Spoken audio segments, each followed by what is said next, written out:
Yeah. Is Richard here? Richard will not be here, I guess. Not? Did he miss the parking meeting? John said he called and couldn't.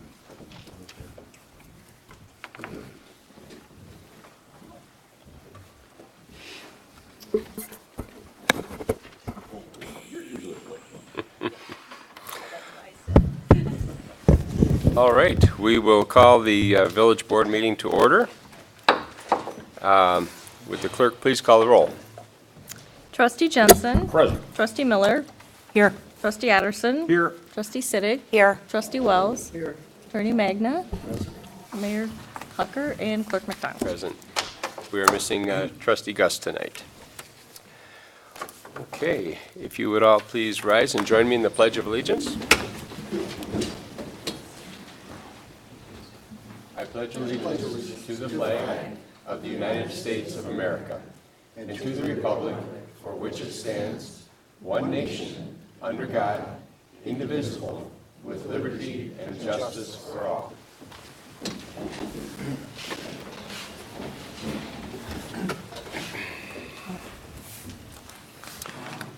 Okay, the first item we have tonight is our consent agenda, which consists of the following: approval of the minutes of the April 10th, 2014 public hearing on proposed 2014-15 budget, the approval of the minutes from the April 10th board meeting, bills presented for payment in the amount of $105,463.55, and the finance report for March. Sorry. Is there anything that the board would like to have discussed and considered separately? Is there anything that the public would request that we would discuss separately? Mr. Mayor, I just had one question Sure. regarding the monthly report. On page 1, we've got total revenue in the general fund is $4,826 above target, and they've got the overall total general fund expenses are below the target. Need a little clarification on that? In other words, you're questioning Yeah, why, I was just want a little clarification. how we got there? No, Or- no. It just says the total revenue in the general fund is above target, and then below it says the overall general fund expense. So the revenues into the general fund were just shy of $5,000 more than we had budgeted, but the expenses were below. That was the management of the expenses brought us in below the budgeted amount. So there was a net gain there of $5,000 in revenue and a net savings of, what the amount you said, I just saw it and I just lost it here. The revenue savings, that your expenses are below target, there's not actually an amount. So the savings was just a result of either not spending the money or managing the expenses. Okay, Okay, all right, thank you. sure. All right. I would accept a motion to approve the consent agenda. So moved. Second. A motion and a second. Any discussion? There being none, roll call, please. Trustee Miller. Aye. Trustee Addison. Aye. Trustee Siddick. Aye. Trustee Wells. Aye. And Trustee Jensen. Aye. Motion carries. On to trustee reports. We have Building and Zoning, Trustee Wells reporting. Thank you, Your Honor. I have one item tonight. We have an ordinance amending the Village of Beach Park zoning ordinance to address medical cannabis facilities. The petitioner is the Village of Beach Park, and they're seeking text amendments to Section 2.2, 4.3.3, conditional uses 4.6.3, 6.2, and additional standards for conditional uses 11.8.1, schedule of parking requirements for the Village of Beach Park zoning ordinance to accommodate and provide standards for medical cannabis cultivation centers and dispensaries. And this is regarding the state of Illinois has enacted a Compassionate Use of Marijuana Cannabis Pilot Program Act to provide for the growing and distribution of medical cannabis through the licensed cultivation centers and dispensaries, respectively, with the ability of municipalities to provide reasonable zoning regulations to oversee their siting and administration. The village is pursuing the text amendment to provide reasonable zoning standards for medical cannabis facilities. And we have our presence tonight, our resident expert, Mr. Jeremiah, who's our planner, and he will give a slight presentation and clarification of what we're actually pursuing here tonight. Okay, Jeremiah? Thank you, Trustee Wells. Aptly put on what the text amendment will be addressing tonight. The reason this is before you tonight is, as Trustee Wells stated, the medical Compassionate Cannabis Medical Act went into effect January 1 in the state of Illinois as a 4-year pilot program. It's going to allow the prescription of medical cannabis for approximately 40 conditions via the traditional doctor prescription patient relationship. The program at the state level is going to be overseen by a number of players, namely the Department of Agriculture, the Department of Financial and Professional Regulations, the State Police Department, and the Department of Revenue. Tonight, we're just dealing with the planning and zoning issues. There's a whole slew of other issues that deal with legal, law enforcement, administration, HR, that not only the village will have to consider at some time or maybe address, but you as well in your private lives and your private businesses, or also as this comes online as a new program and a new use. The reason that this is kind of unique and why it has to be addressed with a new zoning ordinance amendment is that right now, cannabis and marijuana is federally illegal. That means the law of the land says it's illegal. Illinois is saying that it's going to be legal for medical uses. So that creates kind of a paradox that has to be addressed. Cannabis has not been proven or certified by the Federal Food and Drug Administration for any syndromes. So while it is being prescribed for medical uses, it has not been certified by the federal agency who oversees whether a drug is certified allowable to be prescribed. What this does is create certain issues with respect to the avenues for these businesses to come in to operate in the normal business manner.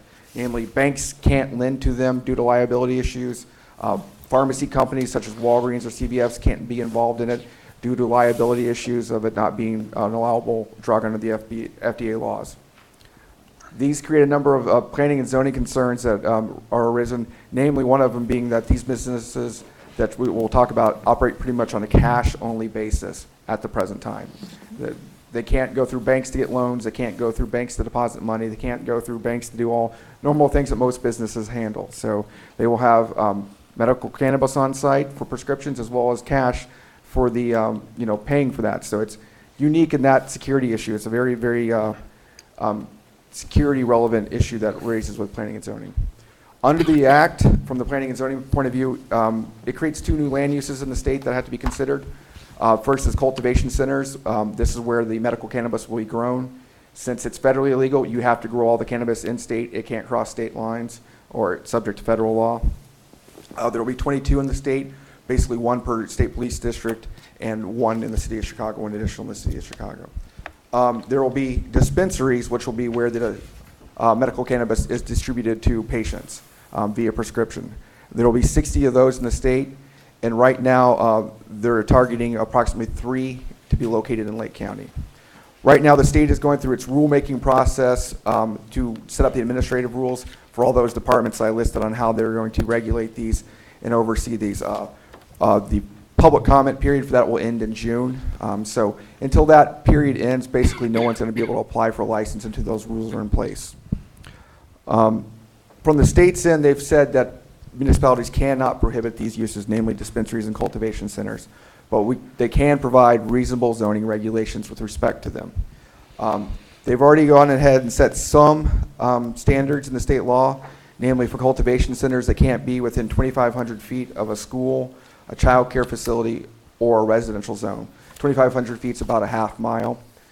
Due to this prohibition of 2,500 feet, there's no place in the Village Beach Park that could have a cultivation center due to the residential zoning districts and their location. For dispensaries, the setback has been set by the state initially for 1,000 feet from schools, child care facilities, and dispensaries cannot locate in any zoning district that is residential in nature. In addition to these regulations, the village is allowed to set other reasonable regulations on top of them as long as it's in tune with what the state is going with and does not result in a prohibition of the uses from having possible locations in your municipality. From that, village staff worked with the Lake County Task Force on medical marijuana to come up with some reasonable zoning laws to come through. From that task force suggestions, staff has worked with the Building and Planning and Zoning Committee of the trustees on some model regulations, and then finally with the Planning and Zoning Commission to see the proposed ordinance that's before you tonight. That proposed ordinance has set a number of additional standards with respect to the medical cannabis facilities. The first is that it's planned and proposed to be a conditional use only in the LI and the CS districts. These are your more intensive use districts. The two districts were chosen because right now no LI zone exists where a facility could locate due to the setback laws of the 1,000 feet from a child care facility. With the addition of the CS district, which is also a commercial service district, it does provide at least a location in the village with the additional setbacks that I'll discuss briefly. These districts also can potentially accommodate the parking requirements, the security lighting requirements, security surveillance requirements, and secure delivery of, both the medicine and also the monetary cash that's on hand in site, so they could be fully enclosed when they do transfer the products. In addition to those conditional use settings, the additional setbacks were provided for what are called traditionally protected land uses. These are land uses that are usually addressed under your adult use ordinances or your liquor license ordinances. Namely, these weren't left out at the state level, but based on the task force's review, they were deemed as applicable to this also. So 1,000 feet separation for dispensaries, for parks, forest preserves, state parks, as well as places of worship, were also considered, and substance abuse treatment facilities. That's a unique consideration in this case due to the fact of what the product is. There was also a 500-foot setback set for residentially zoned areas. In addition, that's just with dispensaries. Cultivation centers, as I said, were automatically not allowed in town due to the state prohibition, but those regulations were also codified with cultivation centers just in case the state does decide to change its laws and make it more lenient in the future. The village can go back and explore what it sees as appropriate under any new state laws. Finally, with respect to additional standards, there have been standards set for operations in the proposed ordinance with respect to parking, submittal items and review, security, signage, lighting, and locational standards. And with that, I am available to answer any questions. If you have any ones that have to do to planning and zoning, I can answer them. If they get into the more obscure laws of federal versus state rights, you have an ample counselor right next to you to answer those questions. And then anything else, we can always take notes on. Thanks for your explanation. I was wondering exactly what it was that made you our resident expert when it came to that, but I think you've cleared that up for me. Jeremiah, question. As these setbacks are established, that's from existing uses. So if there's a state licensed daycare facility that wants to open within the buffer, are they prohibited from opening? No, it's only with respect to existing uses. And that's one of the reasons the additional standards are being put in place, since those child care facilities are set by license and they can change at any moment Right. if the person doesn't wish to engage in that business anymore. I have a couple of questions. Can you give us a sense of urgency of acting on this matter here tonight? I've got to say, I just received this Monday evening, and there's a lot here to digest. As of right now, there is no licensed petition before the village. No one's asked the village for zoning. Well, I understand. I mean, No. in terms of state action, and if one were to work through the process, how early would we expect to see that? How soon would we feel a need to act on this? Oh, well, it'll be approximately June before the rules go into place, before anyone can petition to the state. Technically, and your counselor can qualify this, anyone can come in now and ask for the zoning change. I do not perceive that it's going to happen tomorrow, so if the consideration is needed for more time, I don't see that as an issue for more consideration. Communities are adopting this at any number of times. I work with a number of communities that have already adopted ordinances, and some are working through the process. Since you have begun the process, I think you're on some legal standing, if Rudy could clarify for me, that if someone does come forward, that you could wait for them to get your laws in place, per se. I do know there is a moratorium. I don't know if it's still in effect, Rudy, with respect to the village's uses. I don't recall if the moratorium is still in effect, but if the board is not going to be acting on the new regulations, keeping in mind, you can fine tune them if new regulations with compel that. I don't think it will, but you can fine-tune that. A lot of communities are getting these things in place because there is the federal courts around the country that have considered issues, land use issues that have come up in the states that have preceded Illinois on the medical marijuana, the short-term court. There is a heightened scrutiny standard, and to lawyers and judges, what that means is it's not your typical land use kind of request. There is a property interest that's almost created by the act of the legislation, which is a little bit unique to our system of jurisprudence. But with heightened scrutiny, that's what that little green light means? Yeah. With heightened scrutiny, you're better protected against a challenge to post-application issues if you have something in place. And I think, Jeremiah's efforts were to look at your village map, your existing land use patterns, and this, the net result is going to be to more than encourage, to steer these types of uses, if they ever do come to Beach Park, into areas that are more appropriate, more remote than if it was any commercial area in the village. So you do don a, no pun intended, don a layer of protection by getting into this sooner rather than later. A few weeks, that's not going to make any difference. It'll allow you to digest this.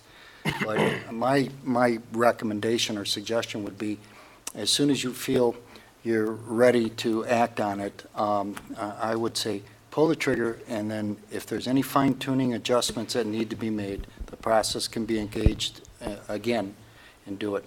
And one observation, it's interesting that there's 60 cultivation centers that are permitted throughout the state. And that just happens to equate with 60 senatorial districts that we have throughout the state. So that's that sausage-making process of legislation that goes on in Springfield. But, so. If I may add to that as well, we did get the first request today for the medical marijuana and what our regulations were currently for that use. I also know that the city of Zion has got an application on this issue presently. One more question, Jeremiah. These exhibits are kind of small for my poor old eyes, but looking at page 29 and 30, which is the state circles versus the proposed more restrictive village zoning, are there any parcels left in the village where this would be legal under this? Yes. From an explicit point of view at this time, with the location of the child care facilities that we know of, the area just west of the northwest corner on the intersection of Wadsworth and Green Bay is available. It's approximately, it's over 5 acres, so it could accommodate this facility potentially. West of the northwest corner, somewhere in the vicinity of, Green Bay. Yeah, I'm sorry, Lewis and Wadsworth, I apologize. Okay, in the vicinity of the nursery guy there? Just on the north side, just north of the end of the airport Runway. on the north side of the Lewis Avenue.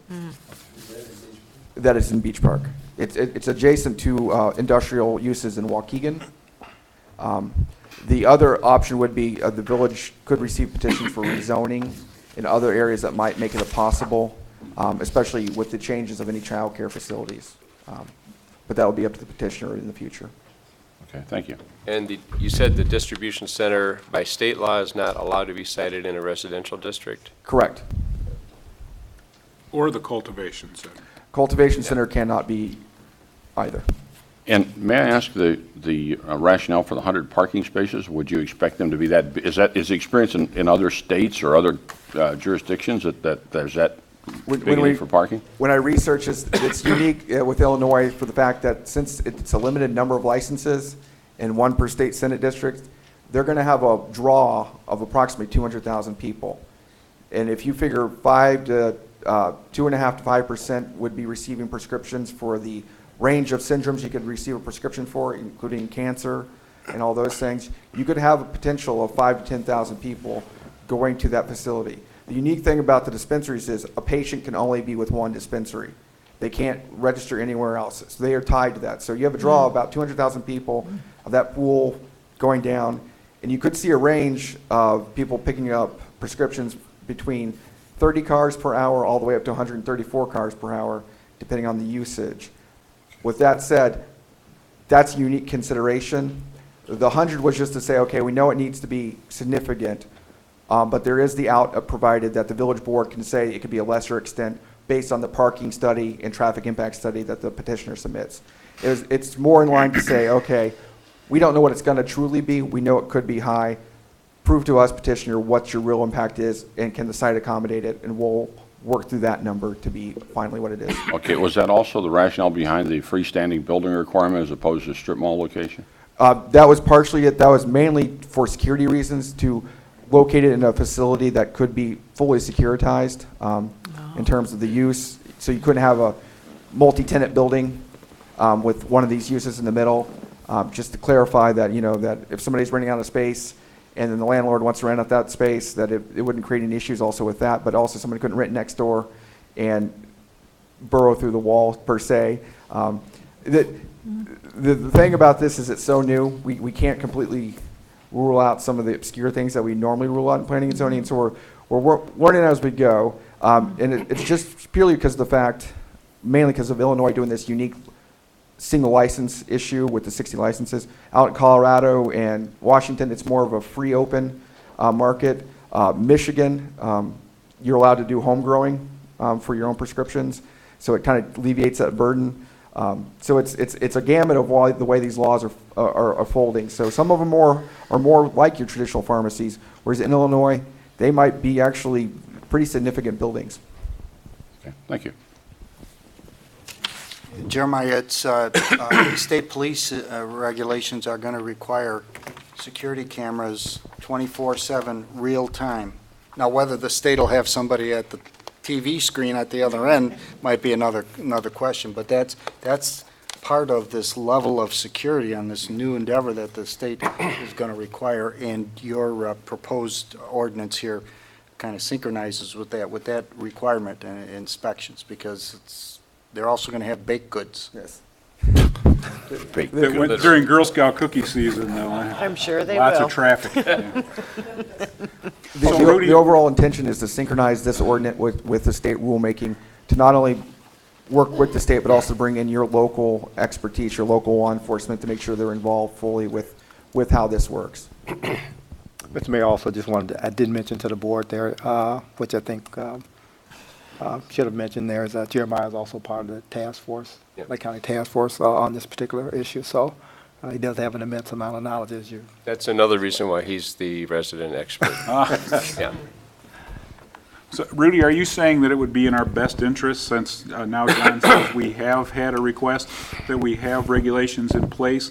If they turn out to be too restrictive or potential problems, we could make a text amendment in the near future to adjust, but it'd be better to have something in place? It gives you better protection up front to have your regulations in place, and I do want to modify that 2 or 3 week comment that I made in light of what John said following. If you've got inquiries, then it's a cash business right now, as Jeremiah said, and yet there are inquiries going out. There's that much money involved in this endeavor, in this industry, this newly forming industry. So they're looking for sites, and they're going to be sites near the more urbanized areas of Lake County. And as Jeremiah said, there's going to be 3 licenses available. Now, Rudy, I haven't had a chance to, as I said, to research this. I've been told that Illinois' the requirements to obtain a medical marijuana card are not the wink and the nod that we see in other states when they initiated their medical marijuana, that one must be under long-term treatment by a physician for the condition for which this is.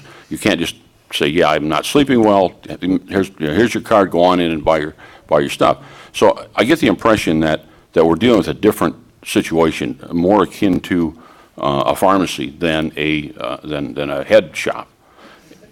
Yeah, that's a very good observation, because the statute says that the patient has to have a long-term relationship with the doctor. So there aren't going to be doctors setting up just to write prescriptions, as you said.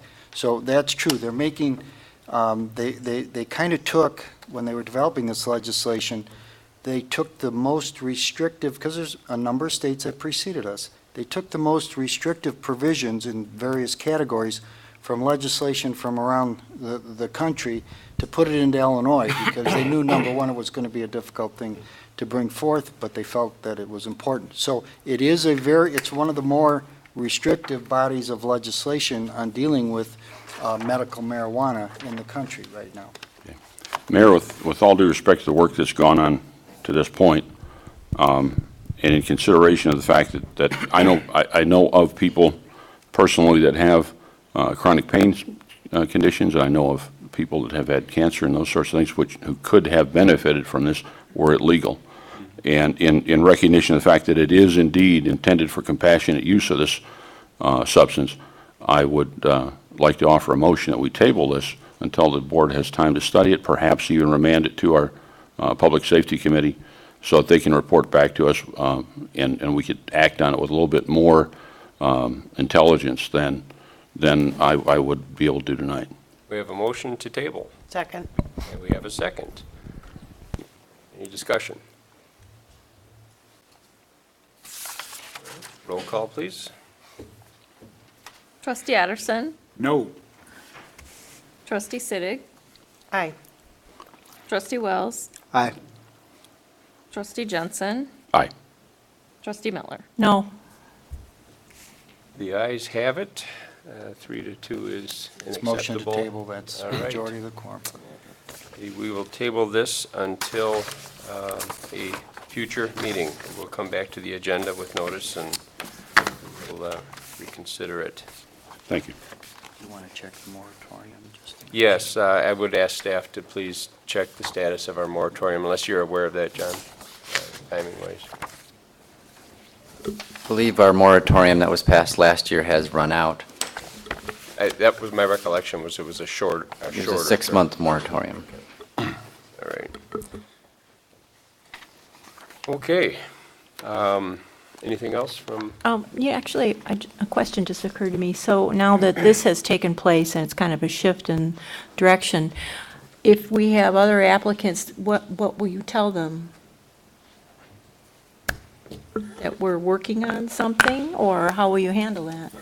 That's why I suggested that you check your moratorium, because you may want to renew your moratorium or a new moratorium just for a short period of time, because you do definitely have good faith, diligent inquiry into this, which is a foundation for any moratorium on such matters. So you may want to direct that you consider a renewal if you think it's going to take, a little bit of time.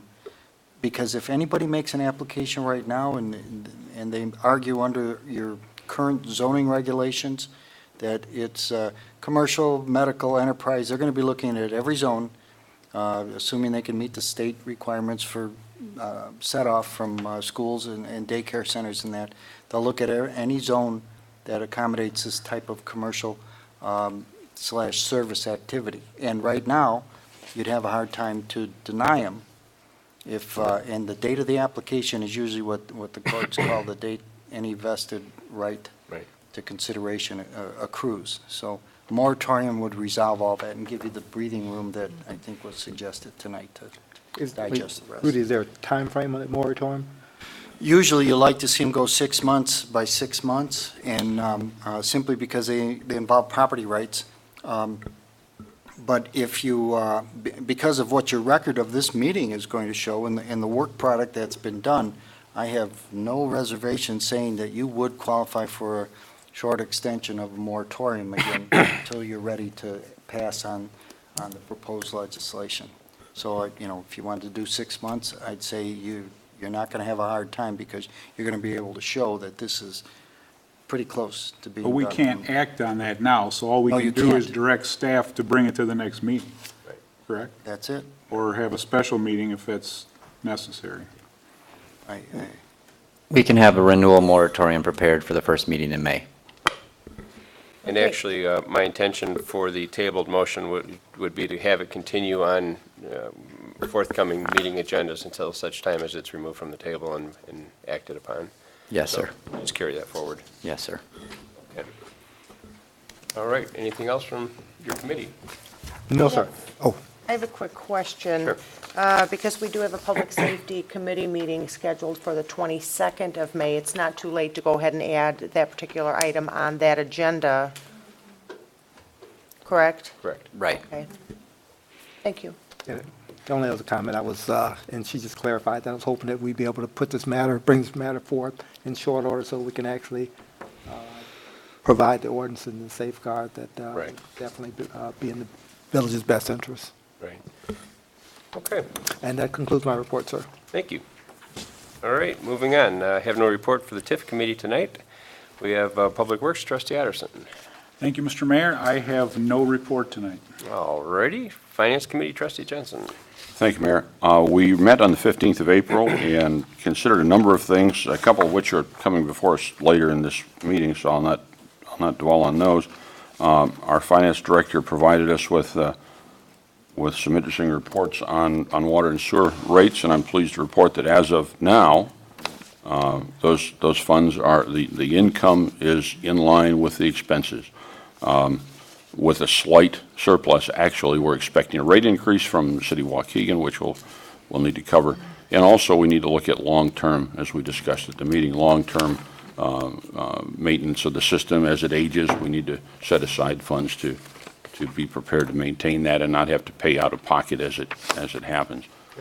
So that was the main thing. That's not we have agreements here that come up later that and reports from the administrator that's coming up later in the meeting.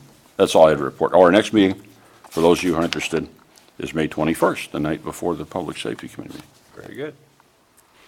Okay. Moving on then, Public Safety, Trustee Siddick. Thank you. No report. I think it was mentioned a couple times. We have a meeting scheduled for May 22nd. That's all I have. Thank you. All right. Trustee Miller, Public Relations and Economic Development. Thank you, Your Honor. Just one thing. I know this is not a color flyer, but the color flyer is much more dramatic. Got drugs. This is for the Drug Take Back Day. It's this Saturday. Just to remind everybody, I know it's too late for the press, but this is going to be held 10 a.m. to 2 p.m. here in the Village Hall. This is the best way to get rid of your unwanted or expired prescription drugs, over-the-counter drugs, and there are certain items that are not accepted, such as syringes, injectables, intravenous solutions, but the service, just to remind everybody, the best part is it's free and anonymous, no questions asked. So just encourage anybody who wants to dispose of their types of prescriptions, et cetera, in a safe way, in a more friendly, environmentally friendly way. This is the way to do it. So this Saturday. Thank you. That's all I have. Great. So many things I could say about that, but we'll let it sit right there. Good. Questions On the asked? heels of the Our marijuana. previous discussion, no questions asked. That's the key. Okay, Parks and Recreation, have you got a report for us I tonight? actually do. We had a meeting this evening. First of all, I would like to mention that last Saturday, we had our annual Easter egg hunt.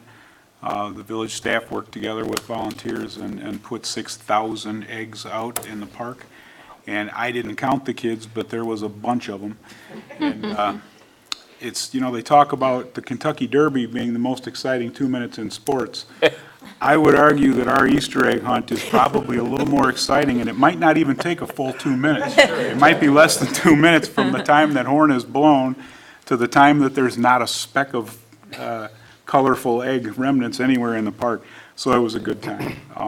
It was a lot of fun. The other thing that we were working on our meeting this evening, I don't know if everybody knows, this is the 25th anniversary of our village since incorporation. And we have planned ahead of time on having a nice celebration. That celebration is starting to come together. And it's instead of being our annual Beach Park Fest, that's a Saturday car show and some crafts, We believe there's going to be events Friday night, Saturday, and possibly even Sunday. It's going to be a weekend type thing with a lot of great ideas going into that, and there's still a little more planning to be done before we announce the schedule, but that's coming together nicely.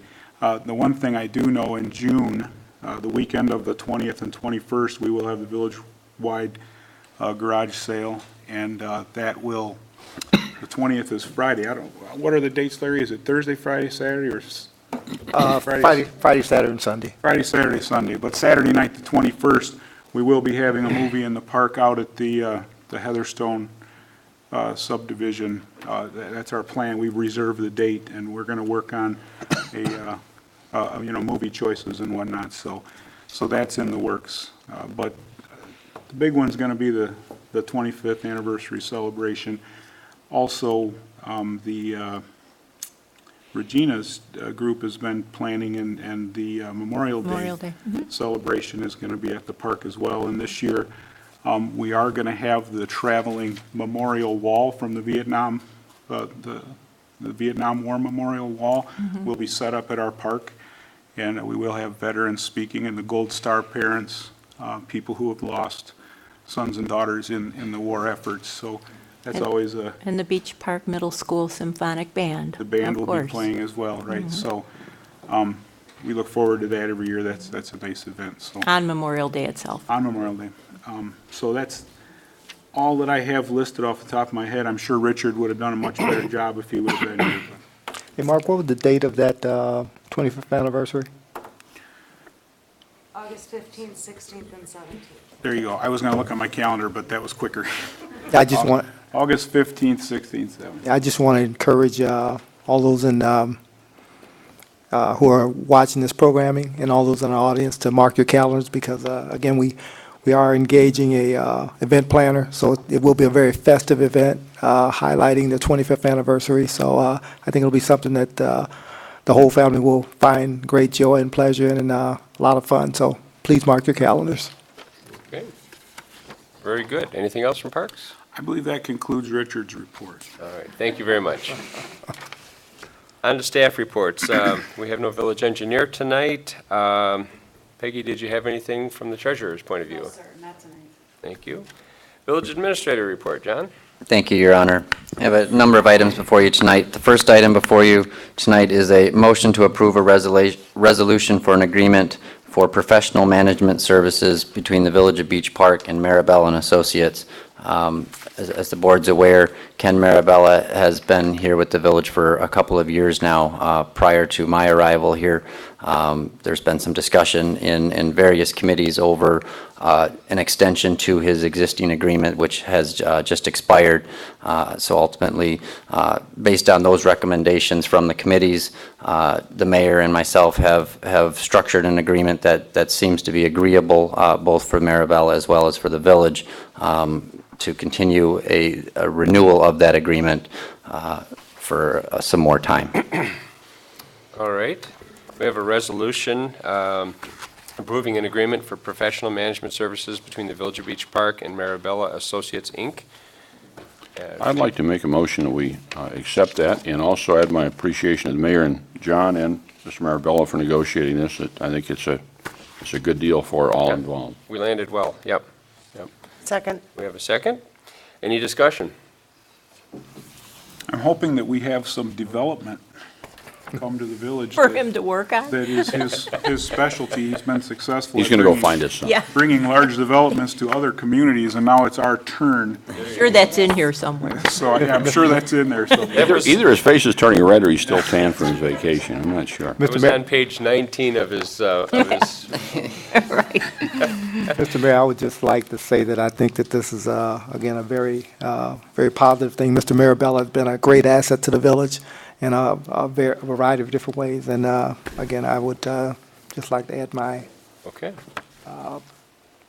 gratitude for us extending that and keeping him on All right. that capacity. Well, then, let's make sure that we get that done and have a roll call, please. Trustee Siddick. Aye. Trustee Wells. Aye. Trustee Jensen. Aye. Trustee Miller. Aye. And Trustee Addison. Aye. Motion carries. That would be Resolution 11. All Right. The next item tonight is a motion for a resolution entailing the Village of Beach Park Employee Handbook in regards to compensation practices. Based on the salary survey that the village did last fall, there were some adjustments made to individual employees, and at that time, there was a discussion over completely revamping the compensation practice here at the Village of Beach Park, kind of shifting away from the steps and grade system and moving more towards a merit-based performance compensation plan. So what I'm asking tonight is that we approve a resolution amending the employee handbook to allow management to implement those compensation practices as previously discussed. So moved. Second. All right, we have a motion and a second to approve a resolution amending the Village of Beach Park Employee Handbook in regards to compensation practices. Any discussion? All right, roll call, please. Trustee Wells. Aye. Trustee Jensen. Aye. Trustee Miller. Aye. Trustee Addison. Aye. And Trustee Siddick. Aye. Motion carries, and that would be resolution number 12. The next item is really, next item is consideration of a 2% rate adjustment for Attorney Magna. It's been 2 years since the last time Rudy has received an adjustment to his billable hour rate, and so he has asked for a 2% increase. All right, would accept a motion to approve the proposed rate increase for Attorney Magna. So moved. Have a motion Second. and a second. Any discussion? I will commend you this time. Remember 2 years ago, you sent a replacement attorney that night who was about 6'9". And it made it easier to see visually what the increase was going toward. This year, coming in person, I will still agree to it. Thank you. We affectionately call him Vito. Vito. He was a big guy, It was intimidating. in a pleasant sort of way. Sort of way. Okay, we have a motion on the floor. Roll call, please. Trustee Jensen. Aye. Trustee Miller. Aye. Trustee Addison. Aye. Trustee Siddick. Aye. And Trustee Wells. Aye. Motion carries. I have nothing further, Your Honor. Thank you. Anything from the attorney? No, I but think we've heard enough. He charges by the word now. Be careful. Yeah, 2% more now. I can afford my prescriptions now. Yeah, whoa, wait a minute. Okay, village clerk, any report? Nothing, Your Honor. All right, I have one item tonight. We have, one of our residents was honored by the Waukegan Exchange Club. Sergeant Andrea Usry was nominated for Command Officer of the Year. And I'm reading from a press release here, so bear with me for a moment. Sergeant Usry spent 10 years as a juvenile investigator in the Criminal Investigations Division. She was promoted to sergeant, where she served on the midnight shift of the Highway Patrol. Upon completion of her tour on the midnight shift, she became sergeant of the Criminal Investigations Division, where she currently supervises 25 investigators. Her concentration is in juvenile investigations. As a juvenile officer, Sergeant Usry is responsible as a lead supervisor for the school safety team, which includes 45 schools in the unincorporated jurisdictions. Some of the responsibilities of the school safety team include training schools with emergency procedures, such as performing lockdown safety drills and educating them in the development of safety plans. Her partnership with the schools has been invaluable. Sergeant Usry is on the committee of the Underage Drinking and Drug Task Force, which is a multi-jurisdictional group that combats the sale of alcoholic beverages to minors. Her career development and focus has been to give a voice to juvenile and female victims. Sergeant Usry has been a great asset to Lake County's Sheriff Office team. So, and we have Sergeant here tonight, so I would just like to ask everybody to recognize her and give thanks.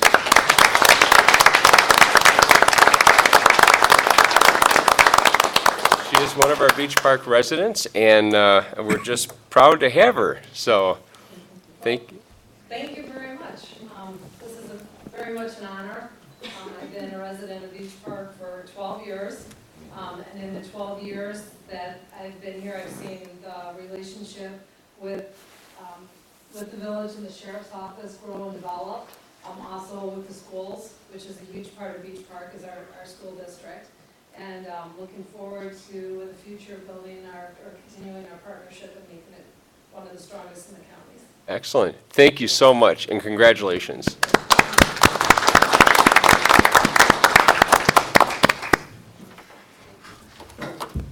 Okay. Now would be the time for any citizen that would wish to address the board to do so. You can come to the podium, use the microphone, give us your name, your address, and state your case.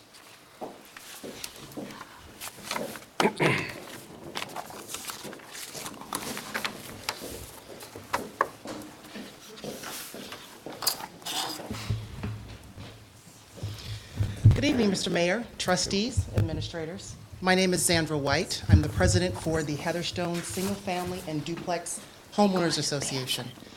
And I have been a resident in that community for a little over 10 years now.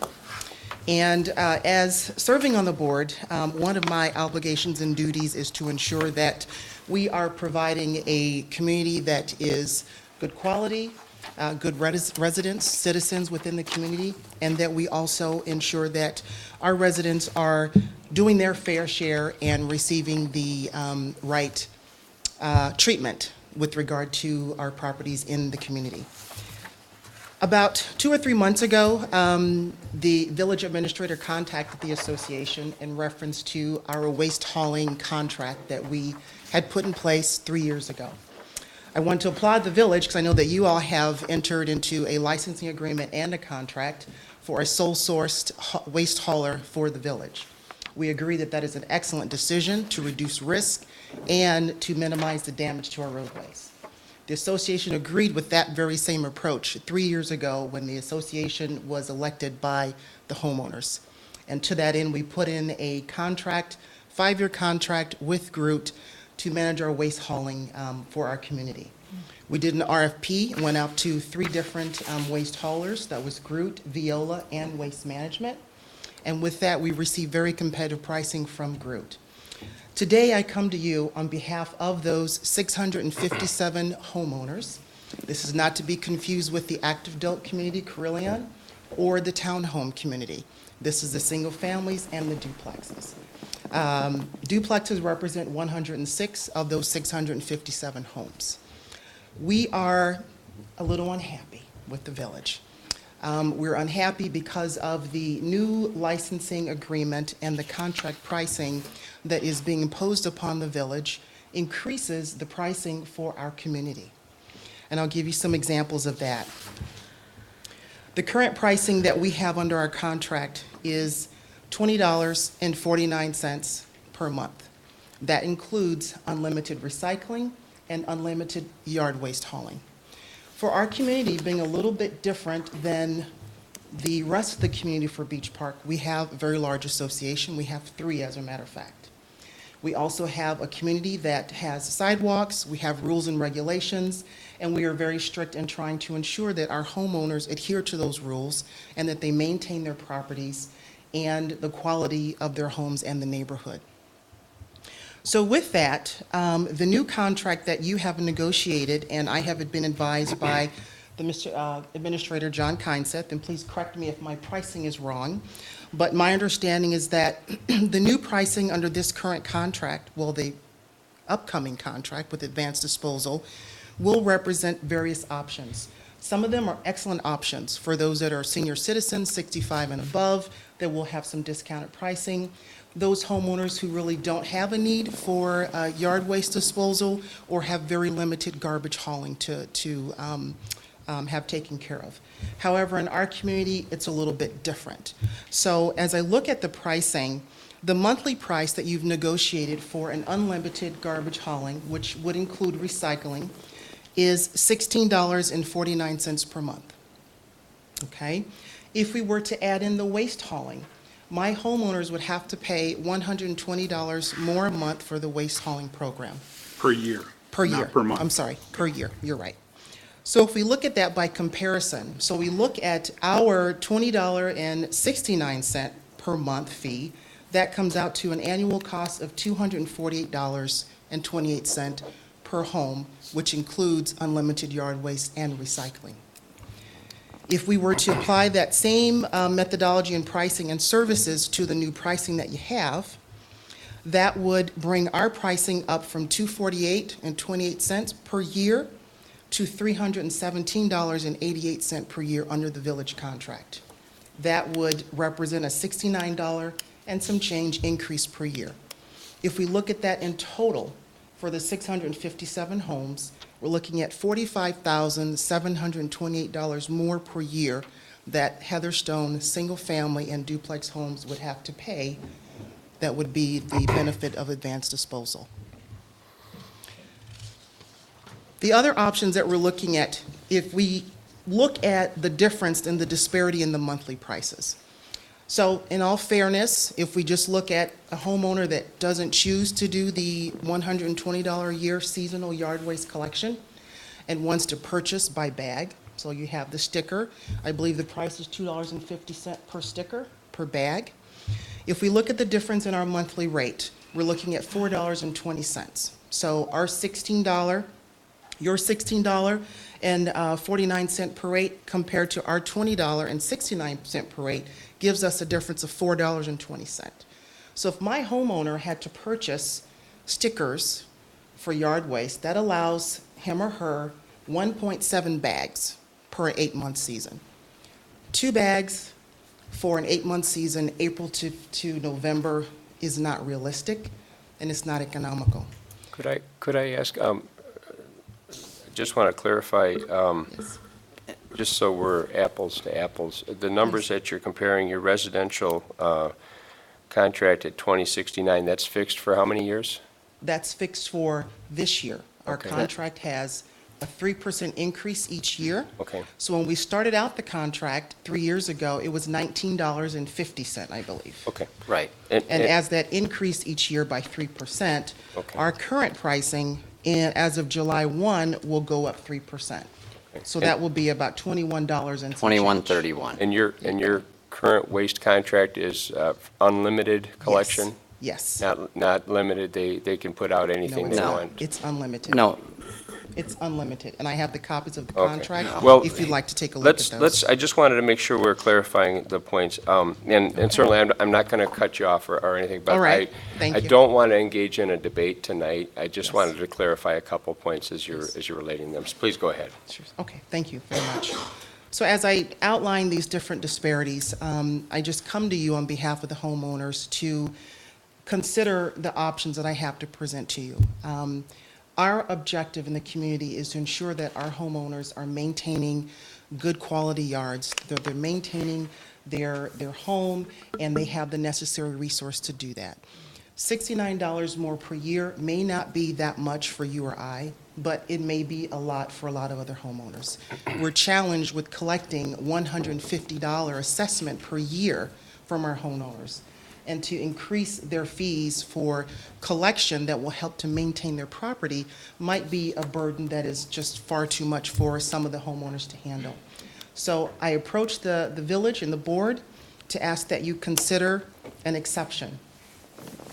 One option would be to allow us to continue our 2-year contract under our current pricing, or the second option would be to allow us to negotiate a rate that is fair and comparable or better than the pricing we currently have. In your press release, you identified that this move was going to save money for all the homeowners. It does not for Heatherstone Single Family. And so I respectfully ask that you reconsider this. I thank you for your time, and I would like to also ask that we have a response by May 1st so that we know how to implement the changes or to continue on going forward. Okay? Thank you for your time. Thank you. All right. Anyone else wish to address the board tonight?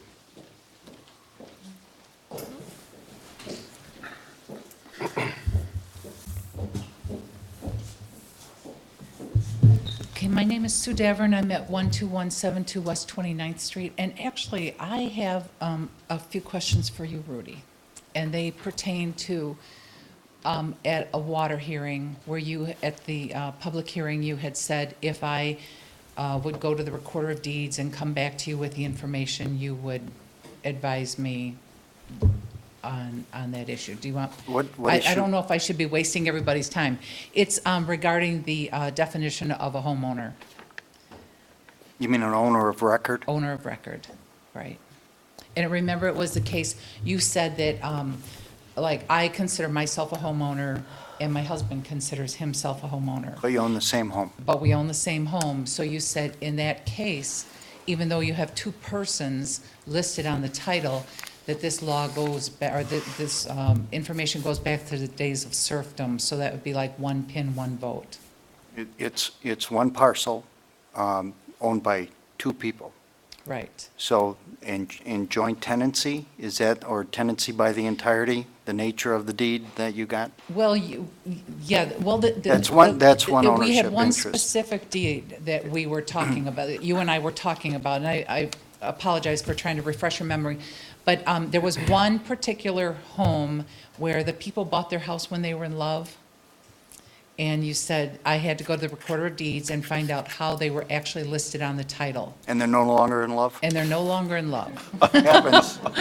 And one won't buy the other one out for whatever reason, and the other one can't afford to buy the other one out, so they're stuck in that situation. And they took title as joint tenants? They took title as Tenants in the common? female, no, you know what, when the Recorder of Deeds gave me that sheet of paper that Lake County uses, and they said this was not drawn up in Lake County, it's not following our Lake County protocol.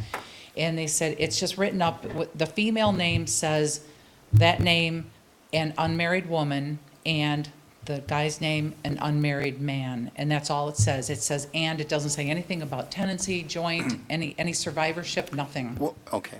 I mean, and we won't take up valuable board time, but that indicates to me, I'd have to see the deed, but it indicates to me that they're tenants in common. If there's no percentage of interest, then as to an undivided one-half interest, when it's unstated.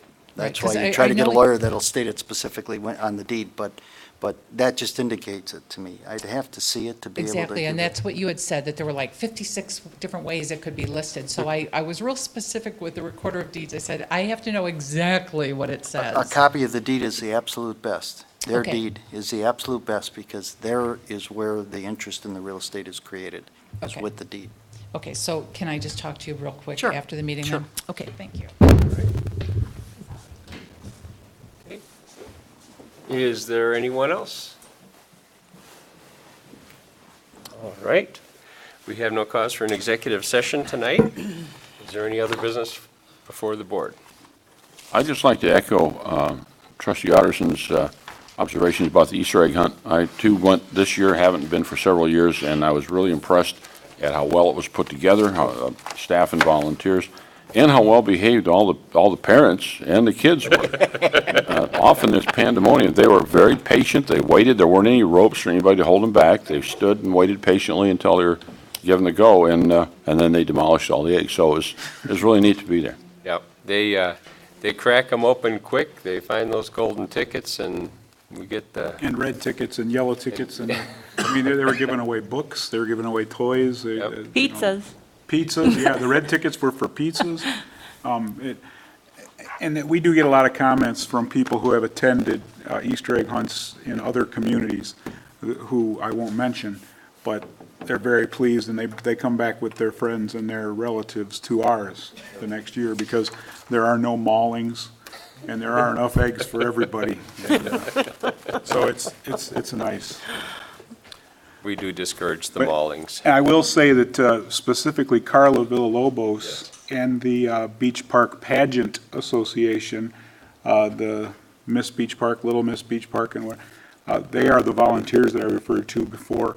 They spend an awful lot of time working with Donna to help put it together, and she's the one with the horn at the beginning and sounds it off, and because of that joint participation between them and village staff, it goes really well. Let's also recognize the Kiwanis. A lot of kids from Kiwanis were there helping pass out prizes. That's true, the Key Club at the high school, Yep. right, they helped place the eggs and supervise ahead of time and do the heavy lifting and whatnot, so. Yeah, and they were real dedicated workers, I have to say. One of them More than me. even, believe it or not, was the Easter Bunny this year. That's right. Oh, you Mention any you name. spoiled it, Mark. Wait, that wasn't real? Absolutely, it was Oh. real. It was a real Key Club member from the high school with long white ears. Okay. Well, then, I guess there's only one other item of business. I'd like to offer a motion to adjourn. We have a motion Second. and a second. Roll call, please. Trustee Jensen. Aye. Trustee Miller. Trustee Addison. Aye. Trustee Siddick. Aye. And Trustee Wells. Aye. We are adjourned. Well, thank you, ladies and gentlemen. Thank you.